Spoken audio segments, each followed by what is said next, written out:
Bienvenidos a una edición más de Dialogantes, un programa de la Universidad Pedagógica Nacional, donde siempre tenemos un invitado o dos invitados para dialogar sobre un tema en particular. Hoy, en el marco de un proyecto de la Facultad de Humanidades, tenemos a un invitado del Instituto Federal de Río Grande del Norte. Se trata del doctor Samuel de Carvalho Lima, quien va a dialogar conmigo, profesor Edison Silva Liévano de la Universidad Pedagógica Nacional. Bienvenido, Samuel, a Dialogantes. Muitas graças, professor Edilson Silva. É uma satisfação poder participar do programa Dialogantes. É uma satisfação estar novamente aqui na Universidade Pedagógica Nacional, onde estive pela primeira vez em 2022, na oportunidade em que o Instituto Federal do Rio Grande do Norte e a Universidade Pedagógica Nacional formalizaram oficialmente a sua parceria. Então, é uma alegria estar aqui desenvolvendo atividades no âmbito dessa parceria internacional que tanto tem demonstrado frutífera. Igualmente para nosotros, Samuel, es un gusto también tenerlos acá y poder hablar de un tema que es muy importante y se trata de la pedagogía queer. Entonces, yo creo que tenemos varias cosas en común. Uno, ser maestros, que nos da un punto de vista sobre esta temática. Dos, ser escritores, porque vamos a presentar 2 libros. Y 3, tal vez ser activistas de esta misma causa. Entonces, hablemos un poquito del punto de vista de ser profesor en temas como la pedagogía queer. Na perspectiva teórica que eu adoto, que é justamente a de compreender a língua como interação discursiva, como interação entre sujeitos, eu advogo que o professor ele precise se posicionar em relação a temáticas que são de relevância social. A comunidade LGBTQIAPN+, historicamente, tem sofrido agressões de muitas naturezas. Reconhecemos, então, a LGBTQIAPN+, fobia como um problema social. Logo, enquanto professor de línguas, precisamos nos posicionar em relação a esta problemática e trazer textos para a escola, trazer textos para a educação básica, trazer essa temática, abrir este debate junto com estudantes que estão em processo de formação é uma forma, é uma estratégia, é uma ação que já dialoga com o que a gente pode chamar de uma pedagogia queer. É se posicionar contra as violências que sofrem a comunidade LGBTQIAPN+. Sí, y en ese sentido, para contarles también desde el punto de vista de la literatura, ¿no? Yo adopto también una postura que tiene que ver con una categoría fundamental y es que el otro, el tratamiento que hacemos del otro y de la otredad y de las alteridades, digamos en teoría de Bakhtin, ¿no? Es lo que finalmente define los objetos estéticos literarios. Es decir, hay un componente ético de cómo me relaciono con el otro, ¿no? Entonces, por ejemplo, en la literatura lo que vamos a encontrar son esos otros mundos extraños que me dan una mirada de otras vidas que no es la propia, pero que pasa, ¿no?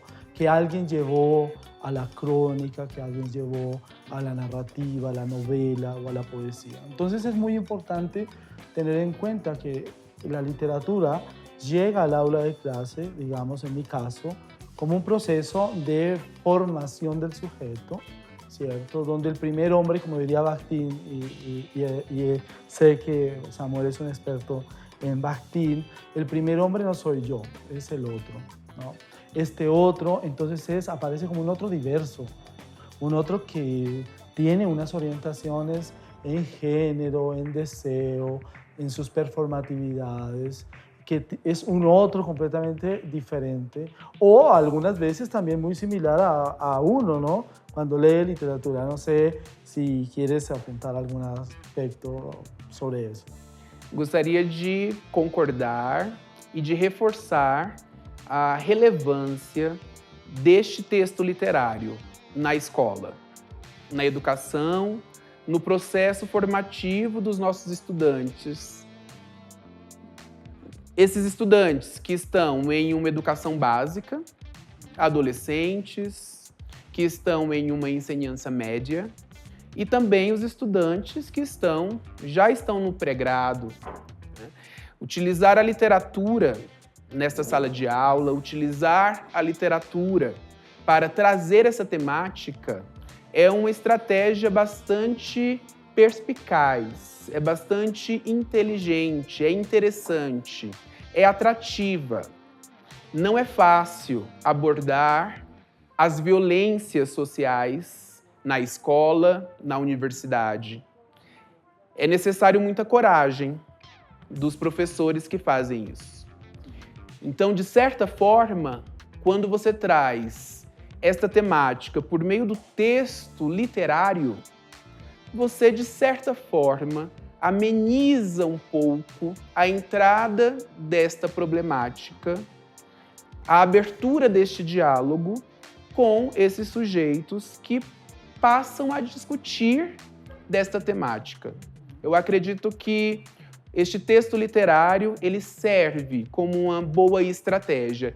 Inicialmente, não é apenas uma estratégia, mas inicialmente ele serve para trazer essa abertura do diálogo, que é um diálogo que precisa ser feito nestes espaços de formação de cidadania, de formação de um sujeito humano. De un sujeto también político, ¿no? Y ahora quisiera que habláramos un poco entonces de cuál ha sido nuestra experiencia en la escritura abordando precisamente el tema o este aspecto de lo queer, de esta diversidad, ¿no? Entonces, tienes la palabra para contar a la audiencia cuál es esa experiencia. Edilson, é bem interessante e é bem desafiadora. Escrever não foi um processo fácil. Eu sou autor, então, do livro Coisa de Viado, que é um livro de crônicas em que o protagonista dessas histórias é um jovem de 10 a 16 anos. Então, é um adolescente que vai narrando experiências na escola. A escola, que deveria ser um espaço seguro, um espaço de acolhimento, um espaço de vivências, de experiências que levem os estudantes para este desenvolvimento de sua cidadania, acaba sendo, para este personagem, um espaço de violência. O livro, ele é bonitinho, colorido, tem um jovem, parece ser alegre. É um livro que tem uma peculiaridade, porque é um livro artesanal e costurado à mão, pela editora Arpileira, que é uma editora que faz isso, costura os livros à mão. Então, cada peça é uma peça única porque é artesanal. Mas ele não é um livro alegre, ele não é um livro muito feliz, justamente porque ele narra, por meio dessas crônicas, essas experiências deste jovem. Então, é muito difícil para nós, adultos, lermos essas crônicas. Para nós, professores, para nós, formadores de professores, termos acesso a este texto e ficarmos indiferentes. É impossível, porque a gente não pode ficar indiferente a processos violentos que são narrados pelo protagonista do livro. Y además porque la realidad todos los días nos llega al aula, es decir, siempre tenemos niños, jóvenes que están en ese tránsito, ¿no?, de definir o de aceptar o de entender lo que está pasando con sus vidas, con sus procesos de orientación, de género, sexual. Entonces me parece que no es posible quedarse indiferente porque la realidad todos los días en el aula de clase habla de las diferencias, habla de la diversidad, o sea, llega al aula de clase. Exatamente. E neste caso, todos nós passamos, né, de alguma forma, por essa escola.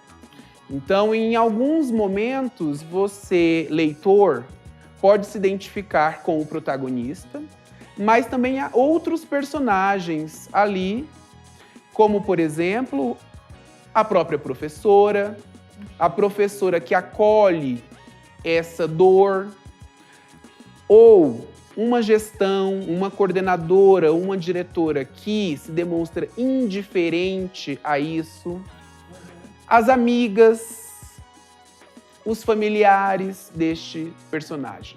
Todos nós passamos pela escola, então todos nós, de alguma forma, nos relacionamos com os personagens que estão nas crônicas. Mas me diga uma coisa também, Edilson. Eu falei um pouco da minha experiência dessa escrita. Eu recorri bastante à minha memória.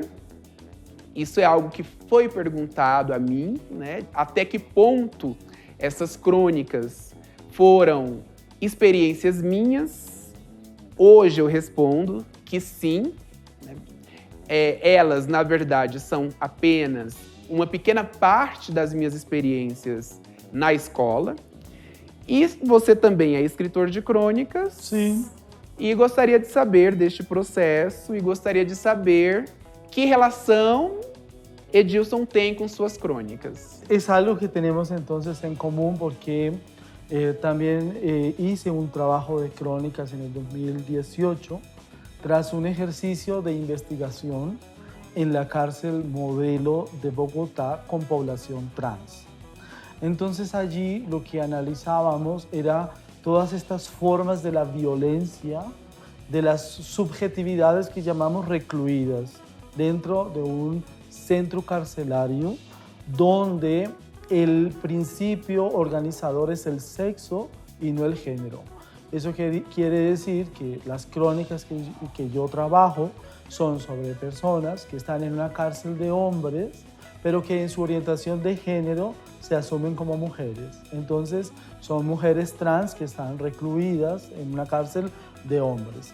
En ese contexto, durante el 2018, estuve trabajando durante un año con la población, entrevistándolos, y ahí salió el material para que luego escribiera un libro que se llama Florecitas de Patio y los Leones. La persona que hizo el prólogo del libro decía, pero florecitas, ¿eso acaso refuerza la idea del sexo débil y el sexo fuerte? Y no era eso, ¿no? Es decir, era una pregunta, pero él mismo se la respondió diciendo, no, estas florecitas lo que hacían en esa otra institución, en el tuyo tenemos la escuela y allí tenemos otra institución de estas de las que habla Foucault, ¿no? En vigilar y castigar. Tenemos esta otra institución que es la cárcel. Entonces, en esas dos instituciones, allí lo que pasaba con la cárcel es que las florecitas rompían el continuo patriarcal de la masculinidad, ¿no? Y de los mandatos de masculinidad. Entonces son las florecitas están inspiradas en las florecitas de león. No sé si ustedes, es una flor que crece entre los asfaltos y que luego cuando florece el viento la puede llevar por el aire. Estas florecitas de patio, que son la población trans, precisamente crecen en un ambiente hostil, ¿no? En un ambiente de un mandato de masculinidad muy fuerte, ¿no? De la manada de hombres que se comportan como leones, dispuestos a devorar estas mujeres trans, que hacen un ejercicio de resistencia, ¿no?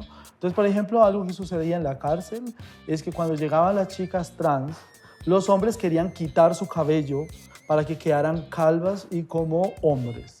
Y ellas encontraron la manera de pararse frente a esa violencia que pasaba por su cuerpo y decir no. Nosotras vamos a conservar nuestro cabello. Hoy en día, durante el trabajo que hicimos, pudimos constatar que todas tenían su identidad, su cabello, su performatividad como mujeres trans, ¿sí? Digamos que ese ha sido el acercamiento y yo ahí construí crónicas. Entonces cada crónica tiene un protagonista, como las pasarelas de Micaela, como El Tigre, o por ejemplo Amor mío, Pedacito del cielo. Cada historia nos enseña un valor de um personagem. Que bacana, Edilson. E que bacana perceber que você abordou ali essa metáfora, uma metáfora bacana para poder ilustrar o título do livro. Isso é diferente um pouco do meu livro, que eu não adotei uma metáfora para o título. E isso causa um incômodo bastante grande no Brasil.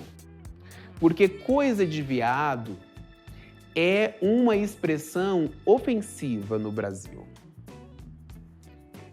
É uma expressão utilizada justamente para falar mal de um comportamento específico do homem, que é o comportamento que se vincula ao mundo, ao universo do que se define que seja feminino.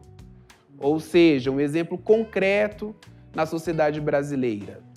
Quando a gente define que o futebol é dos meninos e o vôlei é das meninas.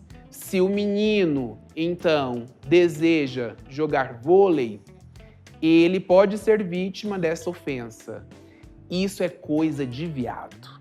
Viado. Aqui diríamos desviado, como alguém que não entra dentro de las formas naturalizadas del comportamiento de lo masculino, que se desvía, ¿no? Que deja el estándar de ese otro mote, de ese otro estereotipo de lo masculino, ¿no? Porque finalmente es un estereotipo también que se naturaliza, que se acepta, que se generaliza, y todo lo que no se parezca a eso termina siendo desviado ou, neste caso, viado.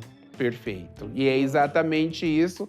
Ou seja, o título das minhas crônicas vai fazer referência a essa primeira vez que o personagem escutou isso. Então, lembrando, o personagem ele tem 10 anos. O personagem é um adolescente, pré-adolescente, adolescente, que não sabe nem exatamente o que está acontecendo com ele. Não tem uma sexualidade ainda definida, mas na interação com o outro, e nós nos constituímos assim, né, este outro, né, já percebe nele ali algo diferente. Então, o protagonista não sabe sequer, né, as razões porque ele é vítima do bullying escolar. Sim. Que é uma preocupação contemporânea, inclusive. E aí, quando ele está já com 14, 13 anos, ele escuta essa expressão, coisa de viado. E aí, a partir dessa expressão que ele começa a se perguntar o que isso, né, tem a ver com ele, né? Então, isso, no Brasil, causa um incômodo na recepção, na circulação do livro, né? Inclusive, o livro já foi vítima, por exemplo, de perfil de rede social de extrema-direita. E eu te pergunto sobre essa recepção também do seu livro, das suas crônicas. Você aborda um tema bastante polêmico, pelo menos seria polêmico no Brasil. é polêmico aqui também na Colômbia. Como que você interpreta isso? Sí, cuando nosotros hicimos el libro, que tiene dos partes, una parte también teórica. En la parte teórica está mi colega de investigación, y de hecho era el investigador principal, que era Luis. Y ahí entonces dimos una entrevista para un canal de televisión, y luego fue tergiversado también como nosotros estábamos haciendo una denuncia sobre la violencia de las mujeres trans. En realidad no estábamos haciendo una denuncia, estábamos haciendo un ejercicio de investigación, pero eso hizo que la cárcel nos cerrara las puertas y no pudimos volver a tener contacto con la cárcel y con las mujeres trans. La recepción ha sido buena porque se lee mucho en clases de comunicación social, ¿sí? Y entonces ha permitido que muchos estudiantes de las facultades de comunicación social tengan una mirada al interior de lo que sucede con las subjetividades, con las orientaciones en la cárcel. Bien, Samuel, ya para ir cerrando nuestro programa, quisiera saber si usted, y bueno, yo lo diré también, se considera um ativista da causa LGBTIQ+. Essa pergunta, ela é bastante pertinente e eu vou lembrar para responder um momento bem específico que aconteceu neste ano. E aí eu preciso, né, abrir o leque para poder responder a isso. E o que aconteceu neste ano foi bem curioso. Eu estava participando de um evento nacional sobre centros de língua no Brasil. Estava, então, nesta performance de professor interessado no ensino de línguas estrangeiras no Brasil. Foi feita uma foto neste evento, e este evento circulou em uma rede social de um amigo. Um amigo dele perguntou: você estava em um evento LGBTQIAPN+? E ele disse: não. E ele: mas eu vi um rapaz com leque, achei estranho. E ele disse: bem, o professor Samuel, ele é um discurso ambulante desta causa. Então, eu acredito que hoje eu posso, por meio do outro, por meio das palavras do outro, me apropriar delas e me definir como um ativista, sim, né, e defensor das causas LGBTQIAPN+. Não só porque escrevi sobre isso, mas porque tenho feito um exercício de levar uma crônica ou mesmo o livro na íntegra para debates na escola de ensino médio. Tenho recebido convites para participar de diálogos com os estudantes, adolescentes, para justamente discutir a criminalização da LGBTQIAPN+ fobia, que no Brasil ainda é muito recente. Em 2019 e em 2023, foram os anos em que o Supremo Tribunal Federal no Brasil precisou, então, criminalizar a LGBTQIAPN+ fobia, por meio de uma estratégia.